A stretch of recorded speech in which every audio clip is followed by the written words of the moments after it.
just na pinag-uusapan natin dito, sa mga baguhan especially, these are 8 modules topic eh. Kung sabi 8 modules, marami siyang mga iba't ibang mga topic. One of them is Royal, the perfect business, invitation, sponsoring. Pangalawa, yung ito nga, ABC rule. Answering objection, meron pang how to do meeting after meeting, how to do one-on-one, importance of image, goal setting, and how to do retailing, and so on and so forth. But among these modules, mga kaibigan, itong topic kong to, ang nakalagay lang dito, importante, rule. ABC rule. Siya lang ang nakalagay na may rule. Ibig sabihin, batas. Kailangan sundin. Kaya nga siya rule eh. Di siya ABC if ever. Diba? O, ABC, kung type mo lang, hindi. It's a rule. So, ibig sabihin, batas siya. So, pag ginagawa mo yung network marketing, pag ginagawa mo sa Royal, kailangan gawin mo siya. Okay? Kaya sabihin mo sa kanila mo, kailangan gawin. Kailangan gawin. No shortcuts, mga kaibigan. Please do not do shortcuts. Kasi, parang pagkain mo yan eh. Masarap po ba ang kare-kare? Yes! Ano masarap sa kare-kare? Yung manig na ginigiling pa talaga o yung peanut butter ilagay mo? Manig.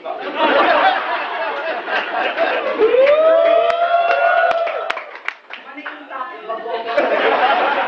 Yan yun. Anyway, mga kaibigan, di ba mas masarap pa rin talaga yung manig talaga eh? Diba? Hindi mo ginawang shortcut. So para sa akin, when you do the ABC rule, please do the exact way how to do it. Don't do shortcuts. Ngayon, ano ba yung ABC rule, mga kaibigan? And ito kasi importante ito, lalo na sa mga bago. Kaya sa mga baguhan po, kung first time mo ngayon, saktong-sakto dating mo kasi itong topic, ma-apply mo na kagad ito kagad. Ma-apply mo agad ito sa iyong mga prospect. So, when we talk about ABC rule, pag-usapan muna natin ano si ABC, mga kaibigan.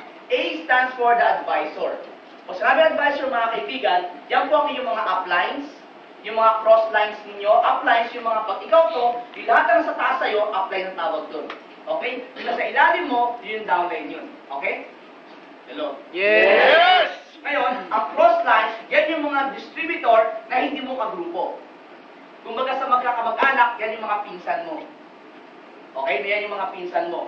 The management, mga kaibigan, well, I'm part of management. So, yung mga operations manager dito, mga kaibigan, yung mga staff, yung sila press, sila chairman, lahat ng mga tao yan, part ng management is also your advisor. The office, itong opisina. Bakit kasama itong opisina? Basta may explain ko mamaya, ito, office dito. The manuals or the brochure. Siya, paano naging yan, advisor? Kasi mga kaibigan, kung pag-usapan kasi ng advisor, o sinabing advisor, yan mo yung mga tao, gamit, bagay, na pwedeng makita ng inyong prospect na makakatulong para mag-convince sa kanila na maganda si Royal, na gawin nila si Royal. So, hindi kailangan tao yan. Diba? So, pwede office, yung bago natin opisina. Yan ang office namin. Imagine mo, sa kamakita isang kumpanya, lokal, nagpatayo ng ganyan kalaki opisina, tapos ganyan kalaki lote, 5 palapag, meron kami more than 50 parking spaces doon sa aming basement. Alam mo yung mga tipong gano'n ba? Naisipin ng tao ngayon, malaki pala talaga ang kumpanya mo. Nag-gets nyo? Yes! Itong mga manuals and brochure, pag dala-dala mo yan, minsan may clear book ka pa, minsan may iPad ka, nandun yung mga pictures, pinapakita mga iba't ibang mga produkto natin. Yung mga picture na madating umitim, pumuti, di ba? Yung mga kinikili na madilim, na inangat, lumiliwanag na, di ba? So yan yun. So isang part din yun ng mga advisor. Ang bridge, mga kaibigan, yan yung kayo. Kayo, yung nagdala. Okay? So, ibig sabihin, paano kung wala kang dala? Kung wala kang dala, hindi ka bridge. Ikaw lang yun. Ano ka? You ka lang. Okay. Nag-gets yun? Sino dito yung walang kasama, walang dala, taas ang kamay? Uy, nahiya.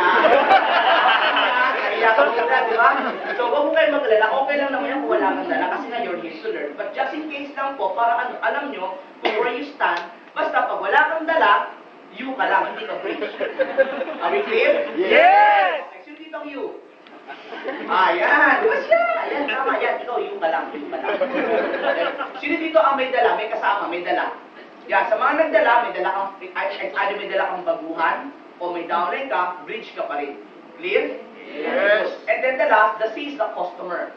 Customer, it is your client o yung prospect ninyo, or your downlines.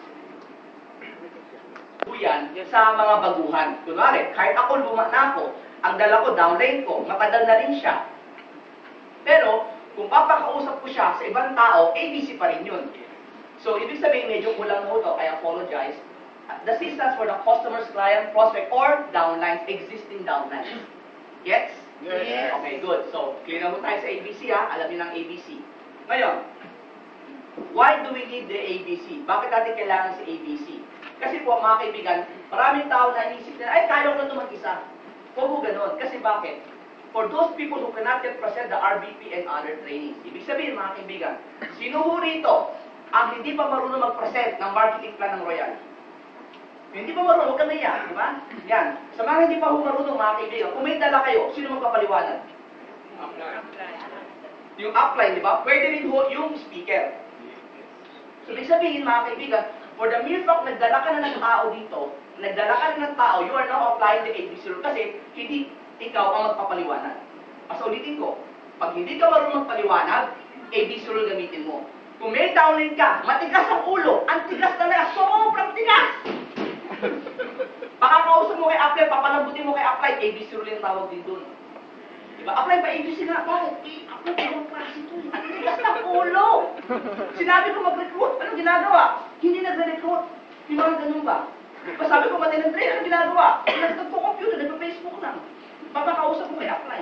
So, mga kaibigan, ipapakausap mo. Kailangan ng ABC rule dyan. Gets nyo? Yes. Okay, good. When the profile or background of the scene is better than yours. Example, meron kang imbitahan. Yung naimbitahan mo, sobrang yaman.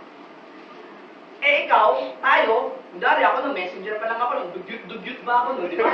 Duka. Pero ang mga naimbitahan ko, mga medtech, mga doktor, negosyante, syempre, kung sa imagine mo, messenger ako, wala akong pera. Lalapit ako sa doktor, Dok, gusto mo kumita ng pera? Diba, sa blind mo, parang ako okay ka lang, di ba? Sa tingin mo, ako may kailangan, ikaw may kailangan kumita, di ba? Maniniwala yung doktor eh. So, ibig sabihin, kung medyo mataas ang profile ng taong to, na feeling ko hindi yan maniniwala sa akin, baka kausap ko sa ibang tao, gagamit ako ng ABC rule. Tama? O kaya, minsan din, ito pa, mga kaibigan, yung mga, kunyari, mga posisyon, kunyari, boss mo. Imagine mo, boss mo ha. Ano, lapitan mo yung boss mo. Boss, gusto mo ba magbago takbo ng buhay mo, boss?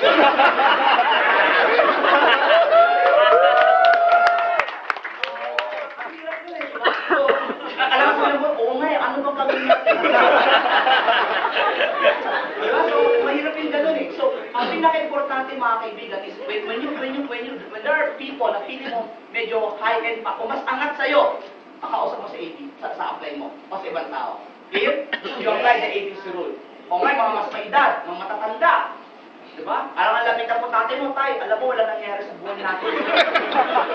Kailangan magbago, kailangan tayo umaman tayo kasi wala kang ginagawa, tatay. Tayo, kailangan, pa-ABC ako sa'yo, tayo. Diba? Nag-gets nyo? Let's face reality, there are some people na di namin kahit kausapin. Tama mali? Ako kahit speaker po ako, kahit matagal na ako nag-network, hindi ko kaya i-motivate at papa ko. Pero nakakaya, di ba? Alam mo tayo, ipit mo lang mata mo, mangarap ka pa. Di ba? Yun, right? Cheesy masyado. So yun. When your client is close to you or too much familiarity. Too much familiarity.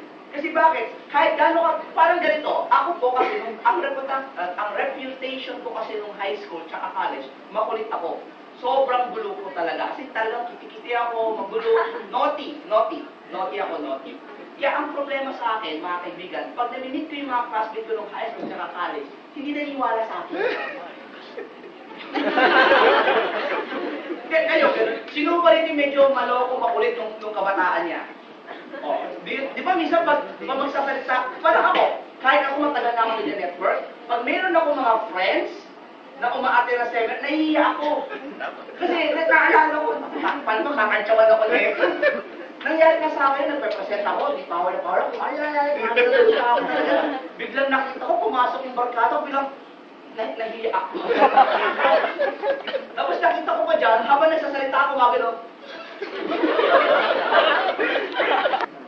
sa mga loved ones, sa mga friends, relatives, and colleagues. Minsan mga kaibigan, like sinabihan ako nung isang araw ni Miss Angie Angeles. Sabi niya, Power Mike, atin ako ng ano mo, training mo. Naku, Miss Angie, huwag kang atin, mako-conscious ako. Kasi bakit? Alam mo, sabay kami nag-network.